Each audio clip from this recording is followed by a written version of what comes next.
Hey y'all, I just realized something about myself. I suck at small talk. I really do.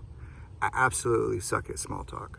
I didn't realize that I really don't like small talk. I was reading this article about, I think it's one of the articles that I posted, which was about the things about introverts, that we hate small talk, we like depth.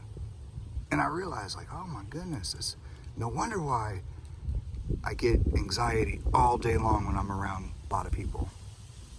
I'm talking about like in my visceral depth in my stomach.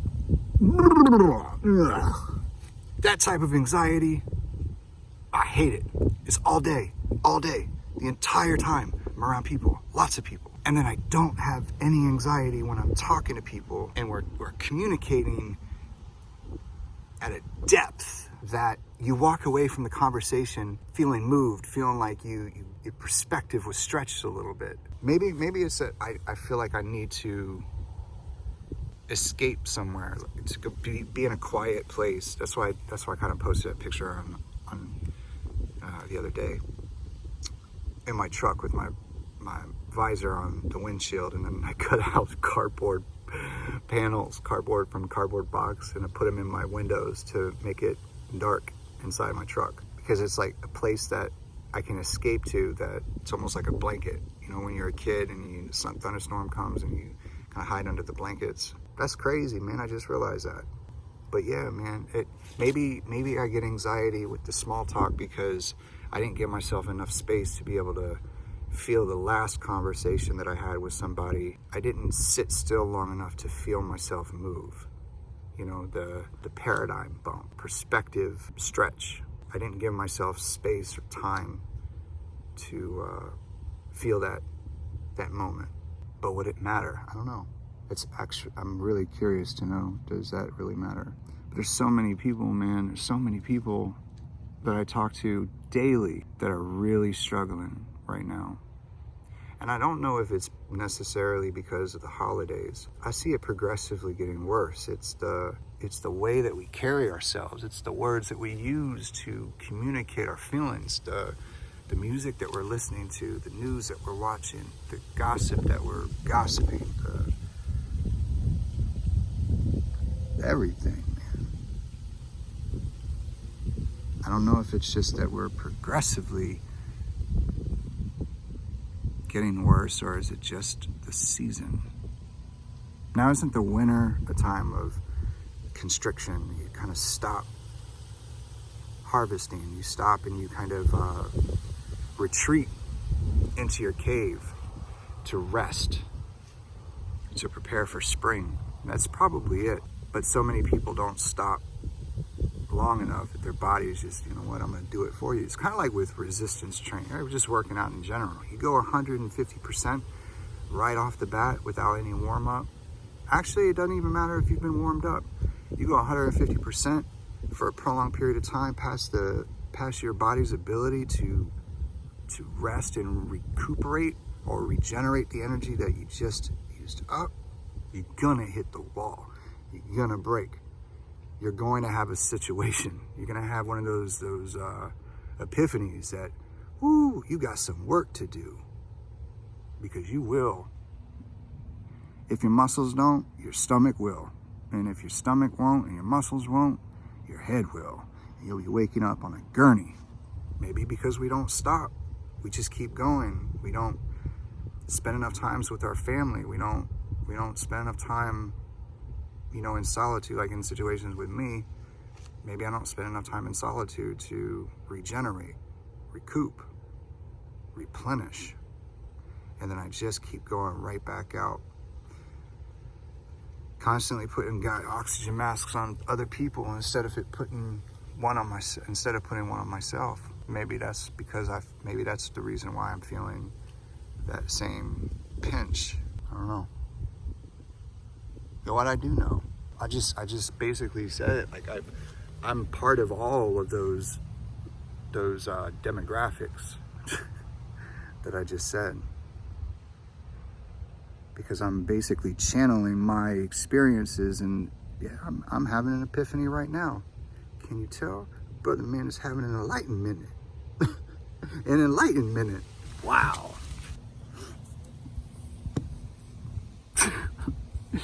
But like, what do you do with it? You know, when you learn that about yourself, or you learn something about yourself that you didn't know, like you survived something that was so painful that you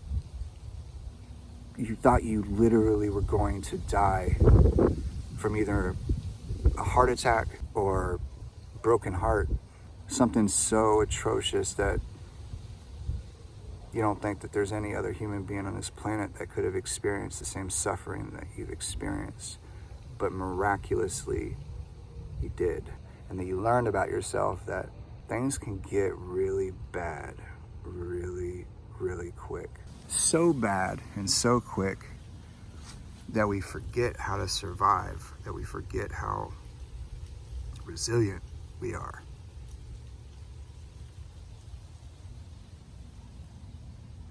It's kind of like, you know, when you hear people say, these little kids that, you know, get diagnosed with cancer, that go through chemo, radiation, and all these, just all transplants and all the different treatments that I don't even know about, or all the other diseases and ailments that I have no idea about. Couldn't even pronounce them. But you hear doctors and nurses and, you know, parents, guardians, loved ones, they'll be fine, they'll be fine. Kids are resilient, kids are strong, they'll bounce back. But yeah, you say kids are resilient, you know, they can bounce back, and they do.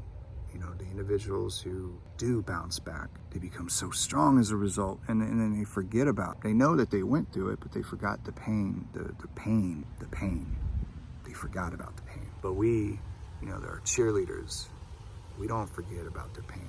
We don't forget about the helplessness and hopelessness that we felt watching them go through that. But, you know, as an adult, when we get through that thing, or we feel like we can't get through that thing, then we do. It's almost like the child in us that we've pushed deep inside, and we've not allowed them to come out and play via spontaneity in our lives. It's like our inner child is saying, you know what? You, grown-up version of self, of me, you obviously can't handle this, so let me take over. Wow.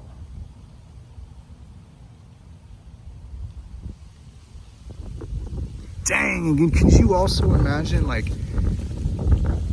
if that happens, like, I forgot the movie, of course this is sci-fi, but maybe like the inner child is with us for that moment where we don't have the strength to continue, like Isaiah 40, kind of what Isaiah 40 speaks to, you know, being unable to weather the storm, or perceive the storm being unweatherable, or the situation that we find ourselves in so powerful and painful that we can't survive it. They tag along with us, the ones who suffered in childhood that we had to grow up fast. They stay inside of us for that moment to be our superhero as an adult, when the adult, grown-up versions of a child rescues that broken child from that pain and agony, and that adult version of themselves. You know, when they say, you know, I'm an old soul, or I had to grow up fast. Well, yeah, you're an 11-year-old going through all these different, you know, traumatic events, and all of a sudden you become cold as ice, and you're calcified. Nothing can penetrate your psyche. Your emotions are you're just strong. Your armor is up. You know what I mean? And so that child, that 11-year-old, is now an adult in a child's body. So the adult version of themselves rescued the child. The child says, you know what? I'm gonna repay you. I'm gonna stick around, and And I'm going to show up when you, my adult self, when you don't have all the answers and you feel like you can't take another step and you can't take another breath, that I'm going to show up and I'm going to rescue you, but only once. Because when I do, I'm gone. It's gone. Wow, man. Dang. I know I probably lost some of y'all, but can you imagine that though? Like, you're 11 years old, or 8 years old, or 10, or 15, 17, I don't know. You're a kid. You're a child. I'm not talking about like the older 17, 18, 19, 16. I mean, you're a kid, but you're not a child. Like, children, you know what I mean? Like, getting bullied in school or being abused or whatever. They grow up fast and then they go into high school or they go into middle school or they go into college and people are like, hey man, why you seem so old, like you're only whatever age, but you seem so old. He's like, man, I just got through a lot in my life, man. I'm just who I am. And then when the adult can't take it, have went through Christmas after Christmas alone, or have lost loved ones or lost their health or whatever it is, the adult doesn't have the strength to continue in the child in them that gave up their place as a child. They gave up their spot to the adult version of themselves in the future. Wow, man. Oh. That's why I love going on bike rides at night. When I don't have to work. I don't have anything or anyone to answer to. I'm by myself. I'm chill. I'm allowed space to absorb the experience that I've had that day or the prior days. I can process those deep interactions with people.